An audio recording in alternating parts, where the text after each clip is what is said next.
Assalamualaikum warahmatullahi wabarakatuh. Saya Safira Bilqis Nur Arifah, mahasiswi D3 Rekam Medis dan Informasi Kesehatan. Video ini dibuat untuk memenuhi tugas anatomi fisiologi yang diberikan oleh Bapak Henry Didiharto, Expert Nurse MPD. Di sini saya akan membahas sistem muskuloskeletal. Nah, berikut ini adalah organ-organ sistem muskuloskeletal. Yang pertama adalah muskulo atau muscle, otot. Yang kedua skeletal atau tulang, 3 sendi atau yang disebut juga joint, yang keempat adalah tendon, yang kelima ligamen, yang keenam bursae, yang ketujuh fascia, yang ke-8 adalah cartilago, yang mana artinya adalah tulang rawan. Poin yang pertama adalah tulang. Tulang adalah jaringan yang paling keras di antara jaringan ikat lainnya, yang terdiri atas hampir 50% air dan bagian padat. Fungsi tulang adalah mendukung jaringan tubuh dan memberikan bentuk tubuh. Yang kedua, melindungi organ tubuh, jantung, otak paru-paru, dan jaringan lunak. Memberikan pergerakan otot karena otot berhubungan dengan kontraksi dan pergerakan. 4. Membentuk sel-sel darah merah di dalam sumsum tulang. Fungsi selanjutnya yaitu menyimpan garam mineral, kalsium, fosfor, magnesium, dan fluor itu disimpannya di tulang. Selanjutnya struktur tulang, yaitu jaringan tulang ada 2, jaringan tulang padat dan jaringan tulang berongga. Komposisi tulang merupakan jaringan tulang atau jaringan ikat atau yang disebut juga connective tissue, tersusun oleh 1. Matrik tulang, 2. Membran tulang, yang ketiga sel tulang. Ada 4 jenis di dalam sel tulang, yaitu osteosit, osteoklas, osteoblast, dan sel-sel lapisan. Selanjutnya, klasifikasi tulang panjang itu biasanya berfungsi sebagai pengungkit atau pengangkat beban. Terdapat pada anggota gerak atas atau bawah. Contohnya humerus, tibia, femur, ulna, atau metakarpal. Yang kedua adalah tulang pendek berbentuk kuboidal atau kubus. Contohnya adalah tulang pada pergelangan tangan atau yang disebut juga karpas, dan kaki atau yang disebut juga tarsals. Selanjutnya tulang pipih atau flat bones. Permukaannya luas biasanya berfungsi untuk melindungi organ dan tempat melekatnya otot. Contoh tulang kranial, frontal, occipital, temporal, dan lain-lain. Yang keempat adalah tulang tidak beraturan atau irregular bones, yang bentuk dan ukurannya itu bervariasi, jadi tidak menentu. Tulang belakang atau vertebra, contohnya adalah tulang belakang, sacrum, temporal, senoid, nasal, dan lain-lain. Yang selanjutnya, yang kedua adalah cartilago atau tulang rawan. Tulang rawan terdiri dari serat-serat yang dilekatkan pada gelatin kuat, tetapi fleksibel dan tidak bervaskuler. Sel-sel tulang rawan disebut juga kondroblast. Sel-sel kondroblast mengeluarkan matriks yang disebut kondrin. Berdasarkan jenis dan jumlah serat di dalam matriks, ada 3 macam tulang rawan, yaitu yang pertama tulang rawan hialin, yang kedua tulang rawan elastin, yang ketiga fibrocartilago, yang ketiga ligamen atau simple. Ligamen adalah suatu susunan serabut yang terdiri dari jaringan ikat, keadaannya kenyal dan fleksibel. Ligamen menghubungkan tulang dengan tulang lainnya dan mempertahankan stabilitas. Contohnya di bagian lutut meliputi ligamen patella, pergelangan tangan ligamen dorsal radiokarpal, dan ligamen kolateral ligamen palmar radiokarpal. Selanjutnya, ligamen pada daerah tertentu melengket pada jaringan lunak untuk mempertahankan struktur. Contohnya ligamen ovarium yang melalui ujung tuba ke peritoneum. Selanjutnya fascia. Fascia adalah suatu permukaan jaringan penyambung longgar yang didapatkan langsung di bawah kulit. Sebagai fascia superficial atau pembungkus tebal. Jaringan penyambung fibrus yang membungkus otot, saraf, dan pembuluh darah. Itu tadi pengertian fascia. Selanjutnya fungsi fascia adalah fungsi utama itu yaitu sebagai pembungkus, pelekat, serta pemisah antara otot-otot serta organ-organ internal.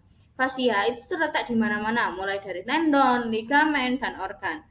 Lalu yang kelima adalah bursae. Bursae adalah kantong kecil dari jaringan ikat di suatu tempat di mana digunakan di atas bagian yang bergerak. Misalnya antara tulang dan kulit, tulang dan tendon, sama otot-otot. Bursae membatasi membran sinovial dan mengandung cairan sinovial. Fungsi bursae sebagai bantalan di antara tulang dan tendon agar tulang, sendi, dan otot tidak bergesekan satu sama lain saat bergerak.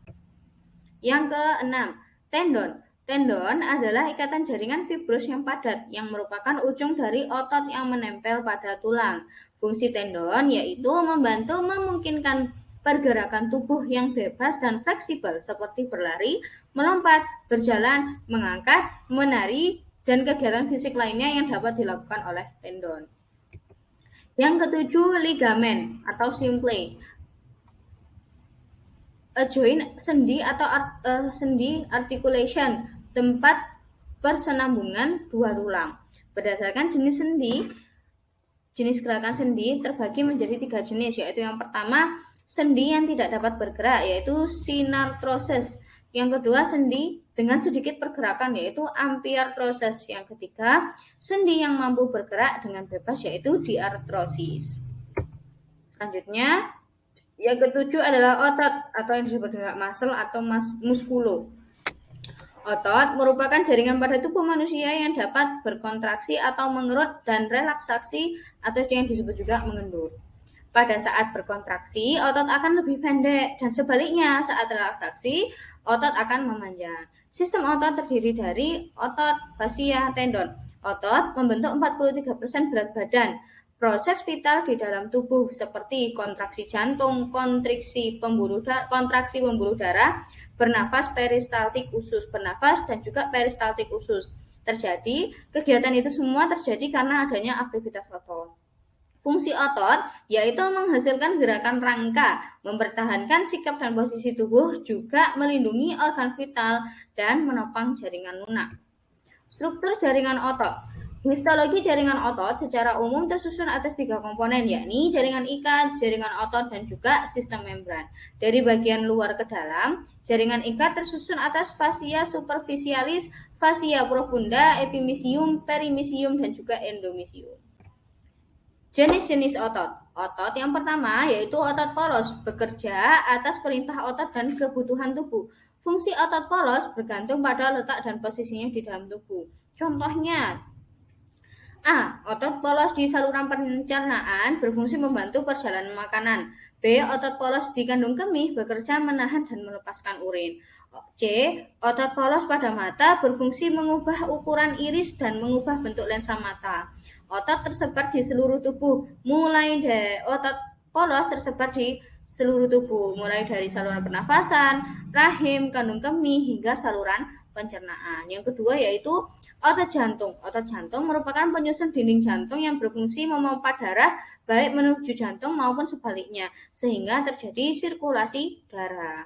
Otot jantung itu bekerja secara otomatis. Selanjutnya, otot rangka. Otot rangka adalah jaringan otot yang melekat pada manusia. Otot rangka menjadi satu-satunya jaringan otot yang bisa dikendalikan secara sadar. Selanjutnya, sifat-sifat otot. Sifat-sifat otot yang pertama adalah kontraktilitas, kemampuan otot untuk mengadakan respon memendek bila dirangsang. Ekstensibilitas, kemampuan otot untuk memanjang bila otot ditarik atau ada gaya yang bekerja pada otot tersebut. Bila otot rangka diberi beban, uterus itu berisi fetus. Elastisitas, kemampuan otot untuk kembali ke bentuk dan ke ukuran semula setelah mengalami ekstensibilitas atau distensibilitas, yaitu gerakan memanjang, atau setelah mengalami gerakan kontraktilitas atau memendek. Irritabilitas atau eksitabilitas adalah kemampuan otot untuk mengadakan respon bila dirangsang. Selanjutnya, kelompok otot berdasarkan gerakan tertentu. Otot pronator. Otot pronator ini adalah otot yang menyebabkan gerakan pronasi atau gerakan memutar ke bawah. Misalnya, musculus pronator quadratus, memutar telapak tangan sehingga tertelungkup, yang selalu bekerja sama secara sinergis dengan musculus pronator. Otot supinator. Otot yang menyebabkan gerakan memutar keluar atau supinasi. Misalnya, musculus branchi yang memutar lengan bawah sehingga telapak tangan menghadap. Selanjutnya adalah otot rotator. Otot yang menyebabkan gerakan rotasi atau memutar. Misalnya musculus gluteus maximus yang menyebabkan gerakan rotasi ke dalam tungkai atas pada sendi pangkal paha. Otot yang selanjutnya adalah otot flexor, otot yang menyebabkan gerakan fleksi atau gerakan yang membengkokkan tulang. Misalnya musculus bicep brachii membengkokkan lengan bawah. Otot ekstensor yang menyebabkan gerakan ekstensi atau gerakan meluruskan tulang, misalnya musculus triceps brachii meluruskan lengan bawah. Otot abduktor, otot yang menyebabkan gerakan abduksi atau gerakan yang menjauhi tubuh, misalnya musculus deltoides menyebabkan abduksi lengan pada. Misalnya, musculus deltoides menyebabkan abduksi lengan atas pada sendi bahu.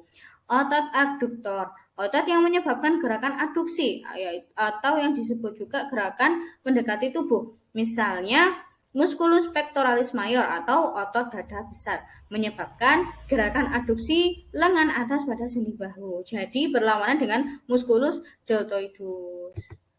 Kurang lebih seperti itu penjelasan saya tentang sistem muskuloskeletal. Terima kasih. Wassalamualaikum warahmatullahi wabarakatuh.